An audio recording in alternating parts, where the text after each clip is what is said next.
Lecture शुरू करने से पहले 2 बातें बताना चाहूँगा। एक, आप में से कई लोग मुझसे पूछे थे कि सर ये सीरीज़ कब तक चलेगी?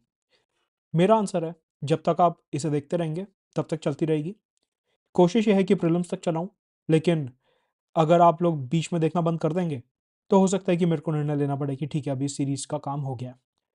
तो जब तक आप मेरे को इस पे रिस्पॉन्स देते रहेंगे, आप देखते रहेंगे, मैं पूरी शिद्दत से, मेहनत से इस सीरीज़ में अलग-अलग इनोवेटिव क्वेश्चन्स, जैसे मैं अभी तक 17 पार्ट्स में डालता आया हूँ, वैसे मैं डालता रहूँगा और आपकी सीसैट की जो नैया है, वो पार लगाने में पूरे तरीके से मदद आपकी की जाएगी। दूसरा, ये लेक्चर बहुत इंपॉर्टेंट होने वाला है।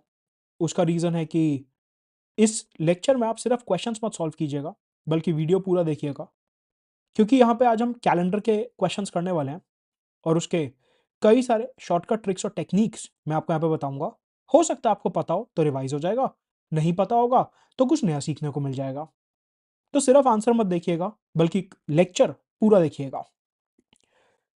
पहला क्वेश्चन है कि यदि मान लीजिए 15 अगस्त 2550 को अगर सैटरडे है, तो 15 अगस्त 3150 को क्या होगा?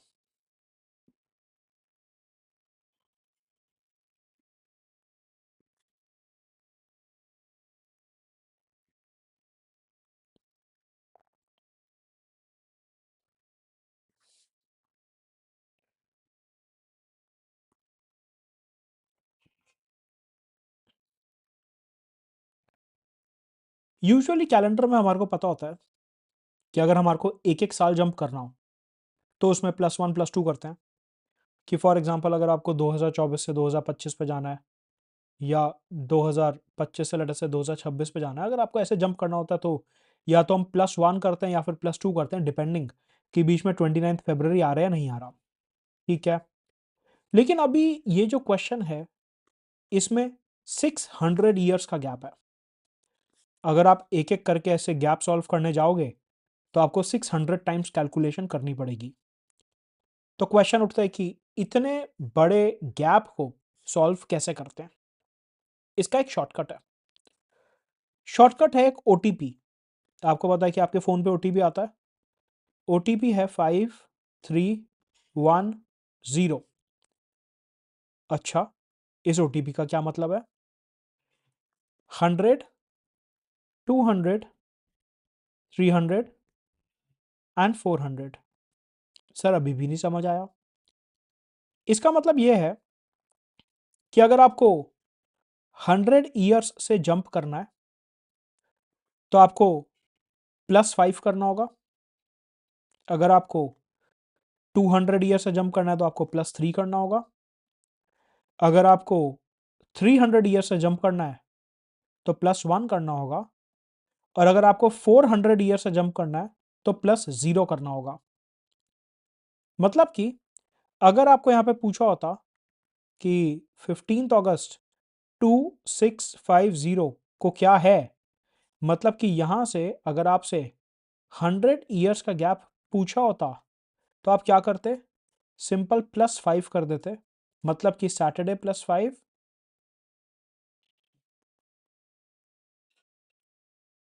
थर्सडे।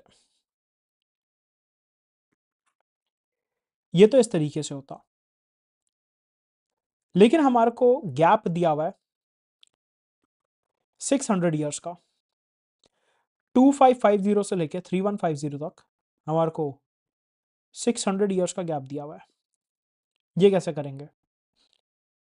इसको ब्रेक कर देते हैं 400 + 200 में।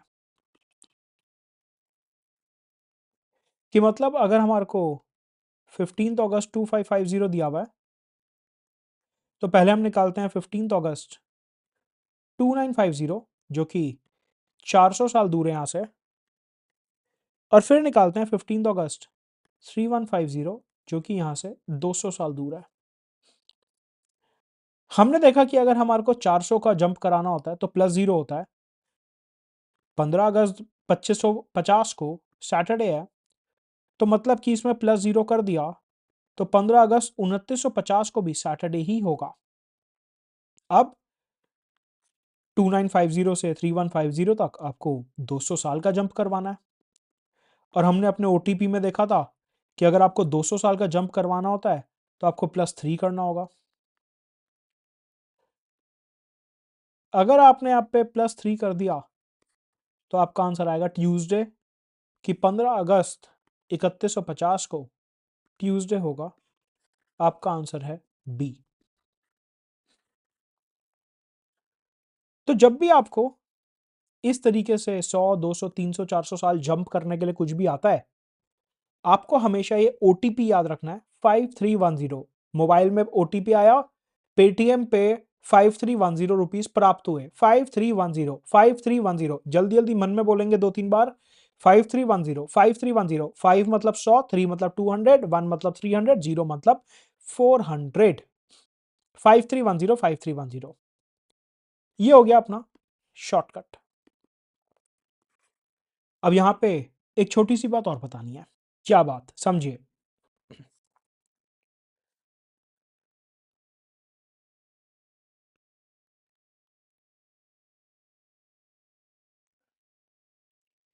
अगर आपको ऐसे 100 ईयर्स का जंप मारना होता है, तो हमें पता है 100 ईयर्स के जंप के लिए हम ओटीपी के हिसाब से +5 करते हैं। कि सपोज करिए अगर यहाँ पे 1 जनवरी को मंडे है, रैंडमली स्पीकिंग, तो 2450 में 1 जनवरी को सैटरडे हो जाएगा +5 करके, लेकिन ये गलत है। यहां पे एक छोटा सा हुक है। कैसा हुक? कि जब भी आप एक ईयर से दूसरे ईयर पे जंप कर रहे होते हैं, तो बीच में आता है सेंचुरी ईयर। सेंचुरी ईयर वो ईयर होता है जिसके लास्ट में 2 जीरो होते हैं, that is known as century year. ये जो बीच में सेंचुरी ईयर आ रहा है, हम हमेशा इसे 400 से डिवाइड करके ये समझेंगे कि ये लीप ईयर है या नहीं है। 2350 से 2450 तक जाने में बीच में 2400 नाम का सेंचुरी ईयर आता है, और इसीलिए मैं इसे 400 से डिवाइड करके देखूंगा कि ये पूरा डिविजिबल है या नहीं है। इट इज कंप्लीटली डिविजिबल, मतलब कि 2400 जो है it is a leap year. क्योंकि ये लीप ईयर है, ये जो बीच में सेंचुरी ईयर पड़ रहा है ये लीप ईयर है, इसलिए यहां पे हम +5 के बाद एक एडिशनल +1 कर देंगे, and the answer will be Sunday.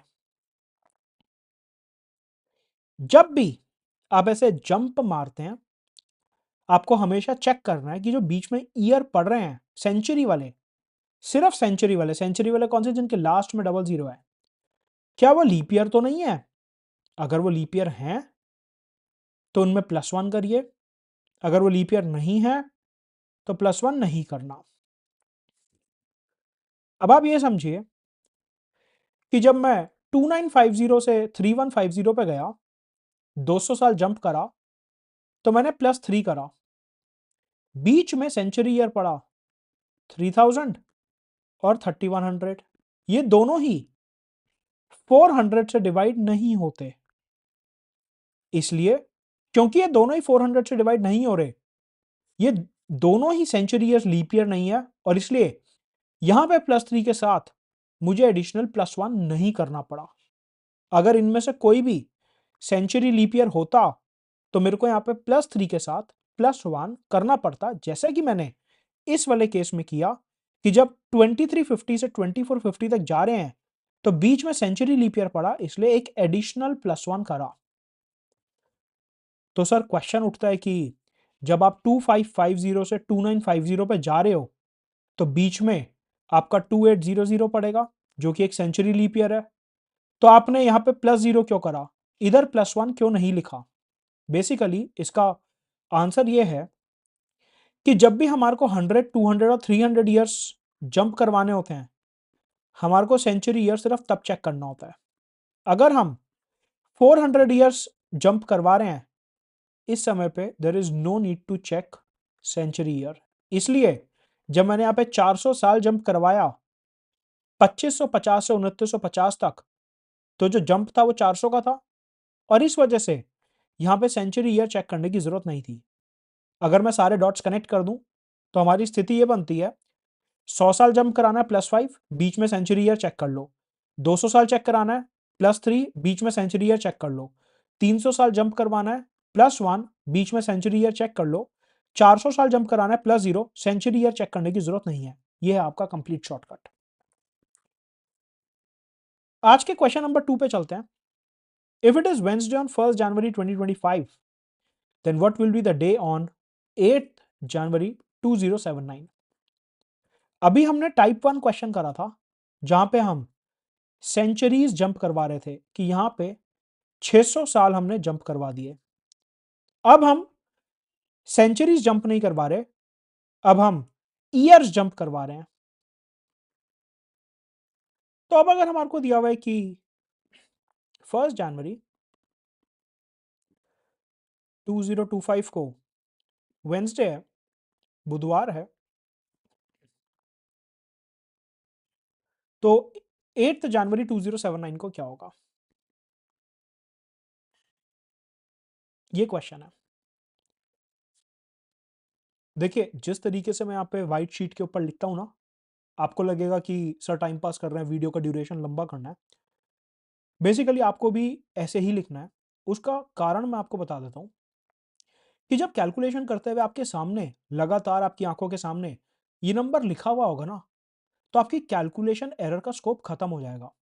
Exam में मैं ये बात समझता हूँ कि आपके ऊपर बहुत ज़्यादा प्रेशर होता है और उस टाइम पे इतना ज़्यादा गर्मी, प्रेशर सब होता है, तो हो सकता है कि आप क्वेश्चन में से अगर बार-बार वैल्यू रीड करें, तो आपकी गलती हो सकती है देखने में कि 2079 दिया है, 2078 दिया है, 2025 दिया है, 2024 दिया है, 1 जनवरी दिया है, 9 जनवरी दिया है, क्योंकि क्वेश्चन में लैंग्वेज होती है।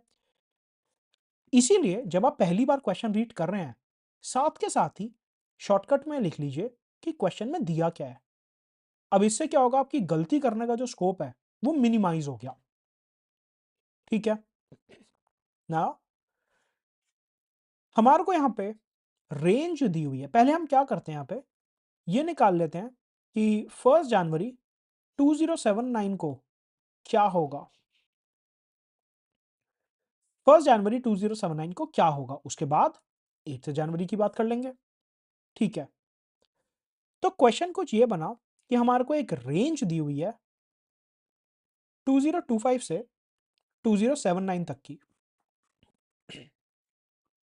अब आपको पता है कि हमारे को हर एक नॉर्मल ईयर में +1 करना होता है और लीप ईयर में +2 करना होता है।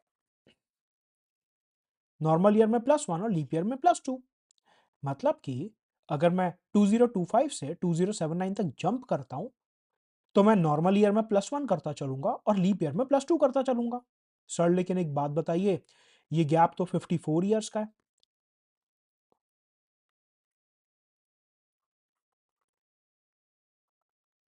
सर ये तो 54 ईयर्स का गैप है, तो क्या हमें एग्जाम में 54 बार ये कैलकुलेशन करनी होगी +1 +2 +1 +2 की? जवाब है ना। आपको ऐसी टेक्निक बता दूंगा, आपको कुछ करने की जरूरत ही नहीं है। समझिए, एक फॉर्मूला याद रखना है और ये अपनी नोटबुक में आप लिख लेंगे। n2 minus n1 upon 4 +1। ये फॉर्मूला आपको याद रखना है। अच्छा ठीक है सर, इससे क्या समझ आएगा? बेसिकली ये एक शॉर्टकट है ये निकालने का कि इन 54 ईयर्स में से कितने साल बीच के जो हैं वो लीप ईयर है। अच्छा ठीक है, तो ये सर n1 क्या होता है? n1 होता है फर्स्ट ईयर इस रेंज का जो लीप ईयर है। ये जो रेंज दी हुई है 2025 से 2079 तक, इस रेंज में कौन सा ऐसा साल है जो सबसे पहला लीप ईयर है? मेरे को दिखता है क्लियरली n1 की वैल्यू यहां पे आएगी 2028, कि 2028 जो है वो पहला लीप ईयर है इस रेंज में। 2025 लीप ईयर नहीं है, 2026 लीप ईयर नहीं है, 2027 लीप ईयर नहीं है, लेकिन 2028 लीप ईयर है। तो पहला लीप ईयर कौन हो गया? 2028। ठीक है, आखिरी लीप ईयर कौन सा हो गया? N2 का मतलब होता है इस रेंज का लास्ट लीप ईयर। ठीक है जी, इस रेंज का लास्ट लीप ईयर। तो अब मेरे को यहाँ पे क्लियरली दिखता है कि 2079 लीप ईयर नहीं है। अब यहाँ पे कुछ एस्पिरेंट गलती करते हैं, मेरी क्लास में भी गलती कर चुके हैं। क्या गलती? कि वो क्या करेंगे, 2079 से आगे चलने लगते हैं कि हाँ सर हाँ 2079 तो लीप नहीं है लेकिन 2080 लीप है, तो यहाँ पे 2080 लिख देते हैं। गलत। 2080 इस रेंज में आ ही नहीं रहा है, हमारे को 2079 पे आके रुक जाना है। तो मतलब कि मेरे को क्लियरली दिख रहा है 2076 जो है वो ऐसा ईयर है जो लीप ईयर है, आखिरी लीप ईयर इस रेंज का। अब यहाँ पे वैल्यूज पुट कर दो। 2076 minus 2028 upon 4 plus 1, 48 upon 4 plus 1 that is 13। यहां से सॉल्व करने पे हमारी वैल्यू 13 आती है। सर इसका क्या मतलब है? इसका मतलब ये है कि ये जो 54 ईयर्स का गैप है ना, इस 54 ईयर्स के गैप में आपके 13 तो हो गए लीप ईयर, और बचे कितने जल्दी बताओ? 54 माइनस 13, 41। ये हो गए आपके नॉन लीप ईयर्स। अच्छा, तो हमने क्या करा, ये जो 54 ईयर्स का गैप दिया हुआ था, रादर दैन कि हम एक एक करके काउंट करते 2025, 2026, 2027, 2028, 2029, 2039, 2049, ऐसे तो शाम हो जाती, सी सेट का पेपर खत्म हो जाता। हमने क्या करा, इस 54 ईयर्स के गैप को ब्रेक कर दिया लीप और नॉन लीप में। ये शॉर्टकट लगाया, मेरे को पता चल गया 13 लीप ईयर है और ये बचे हुए नॉन लीप ईयर हो गए। तो अब मेरे को क्या करना है, मेरे को हर लीप ईयर के नाम का +2 करना है और हर नॉन लीप ईयर के नाम का +1 करना है। मतलब कि मेरे को 26 और 41 टोटल 67 ऐड करना है। वेंसडे पे मेरे को 67 ऐड करना है, सही बात है। तो यहां तक बात इतनी बनी कि 2079 से 2025 से 2079 तक जाने में हमें 54 ईयर्स जंप करने थे, जो हमने शॉर्टकट लगा के सिंपली 13 इंटू 2 कर लिया, 41 इंटू 1 कर लिया, टोटल 67 आ गया। तो सर अब वेंसडे प्लस 67 करेंगे तो दोबारा प्रॉब्लम है, ये तो बहुत लंबा हो जाएगा। आपको कुछ नहीं करना, जब भी आपको किसी डे में इतना बड़ा नंबर ऐड करना होता है ना, उसको सिंपली 7 से डिवाइड कर दिया करो। जो रिमाइंडर आता है सिर्फ वो ऐड करना होता है। मतलब कि वेंसडे प्लस 4 संडे आ गया। जो इतना बड़ा नंबर दिया हुआ है, हफ्ते में 7 दिन होते हैं, इसलिए ये जो इतना बड़ा नंबर आया इसको 7 से डिवाइड करो, रिमाइंडर आ गया आपका 4। वेंसडे में आपको सिर्फ 4 ऐड करना है, दैट इज संडे। तो हमारे पास क्या आया कि 1 जनवरी 2079 को संडे होगा, तो फिर 8 जनवरी 2079 को क्या होगा? संडे ही होगा। क्यों? 7 दिन का फर्क है। अगर किसी भी दो तारीखों में 7 दिन का फर्क होता है तो दिन सेम रहता है। अगर किसी भी तारीख में 7 दिन का फर्क है, हफ्ते में 7 ही दिन तो होते हैं, इन दोनों में 7 दिन का फर्क है, इसलिए संडे। अगर वो पूछा 7 जनवरी को क्या होगा, तो हम कहते हैं सैटरडे। अगर वो कहता 6th को क्या होगा, तो हम कहते हैं फ्राइडे। अगर वो कहता 5th को क्या होगा, तो हम कहते हैं थर्सडे। इस तरीके से आपको एक काम करना है। बहुत अच्छा क्वेश्चन था, इसमें 2 से 3 कॉन्सेप्ट एक साथ क्लियर हो गए। वीडियो पसंद आ रहा है, सेशन पसंद आ रहा है, प्लेलिस्ट पसंद आ रही है, तो टेलीग्राम चैनल को जरूर ज्वाइन करेंगे जो डिस्क्रिप्शन बॉक्स में दिया हुआ है। साथ में वीडियो को लाइक करना नहीं भूलेंगे और चैनल को जरूर सब्सक्राइब करिए। अगर 1 जनवरी 2025 को वेंसडे है, तो फिर हमारी आज़ादी के जब 100 साल पूरे होंगे, 15 अगस्त 2047, इस दिन कौन सा दिन होगा? वीडियो को पॉज करके सॉल्व करेंगे। ऑलमोस्ट ऑलमोस्ट 90% सेम कॉन्सेप्ट लग रहा है, लेकिन थोड़ी से अलग बातें भी हैं यहाँ पे। सॉल्व करेंगे, फिर मैं सॉल्व करवाता हूँ। तो 1 जनवरी 2025 इज वेंसडे। हमें निकालना है 15 अगस्त 2047। सबसे पहले क्या करते हैं, 2047 में ये निकाल लेते हैं कि 1 जनवरी 2047 को क्या होगा। उसके बाद बची हुई मजदूरी करते हैं। ठीक है, तो हमारी जो रेंज है वो क्या हो गई 2025 से 2047। अच्छा सर, मतलब अभी वो जो कॉन्सेप्ट लगाया था n2 minus n one upon four plus one, वही करना है यहाँ पे? बिल्कुल वही करना है। तो n2 क्या हो गया इस केस में 2044, आखिरी लीप ईयर इस रेंज का। तो 2048 नहीं 2044, और पहला लीप ईयर कौन सा हो गया 2028। ठीक है, सॉल्व कर देते हैं।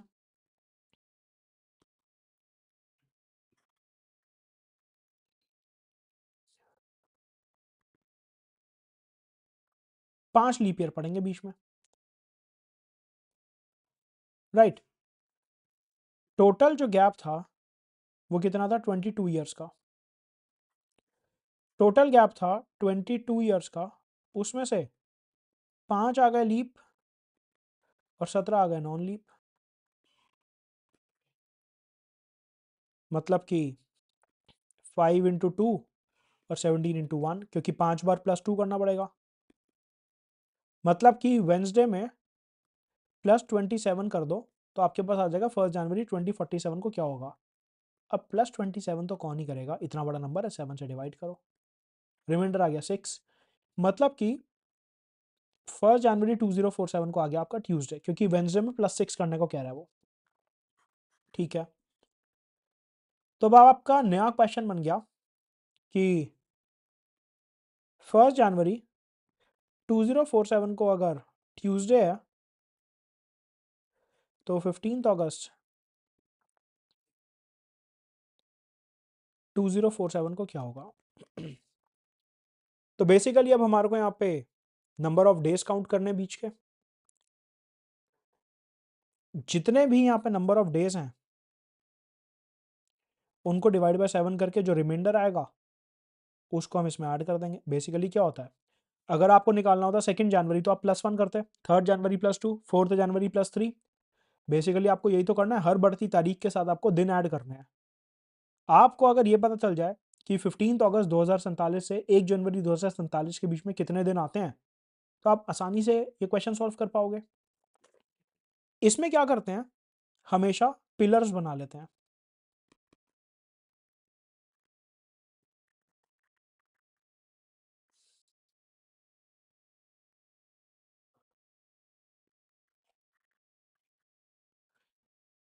कि कौन से महीने में कितने दिन हैं।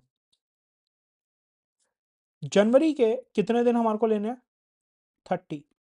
सर क्या बात कर रहे हो, कैलेंडर पढ़ा रहे हो, आपको ये भी नहीं पता जनवरी में 31 दिन होते हैं, आपने 30 क्यों लिखा है यहाँ पे। बेसिकली जो स्टार्टिंग डेट होती है ना वो कभी काउंट नहीं होती, 1 जनवरी काउंट नहीं होगा, 1 जनवरी के बाद कितने दिन आते हैं वो काउंट होगा। हमेशा याद रखेंगे जब भी इस टाइप का रेंज वाला क्वेश्चन करेंगे ना कि 1 जनवरी से 15 अगस्त, तो उसमें पहले वाली तारीख कभी काउंट नहीं होती, बाद वाली तारीख हमेशा काउंट होती है। ये फर्क है, पहले वाली जो तारीख दी हुई है रेंज में वो कभी काउंट नहीं होगी, जो बाद वाली तारीख दी हुई है वो हमेशा काउंट होगी। तो 1 जनवरी से 15 अगस्त तक जब हम जाएंगे तो 1 जनवरी काउंट नहीं होगा लेकिन 15 अगस्त काउंट होगा। ठीक है सर, फरवरी में कितने दिन लिखने हैं। फरवरी में 2047 जो है ये लीप ईयर तो नहीं है, या तो 2044 है या 2048 है। मतलब फरवरी के हो गए 28 दिन, मार्च के 31, अप्रैल के 30, मई के 31, जून के 30, जुलाई के 31, और अगस्त में हमारे को जाना है सिर्फ 15 तारीख तक, और 15 तारीख काउंट होगी इसलिए यहाँ पे हो गया +15। तो टोटल 1 जनवरी से 15 अगस्त तक कितने दिन बने, 30 और 28 58, 89, 89 और 30 119, 119 120 150 180 211 221 226, 226 दिन हो गए। मतलब कि ट्यूसडे प्लस 226 करोगे तो आपके पास आ जाएगा 15 अगस्त 2047 को क्या होगा। अब इतना बड़ा नंबर तो हम ऐड कर नहीं सकते।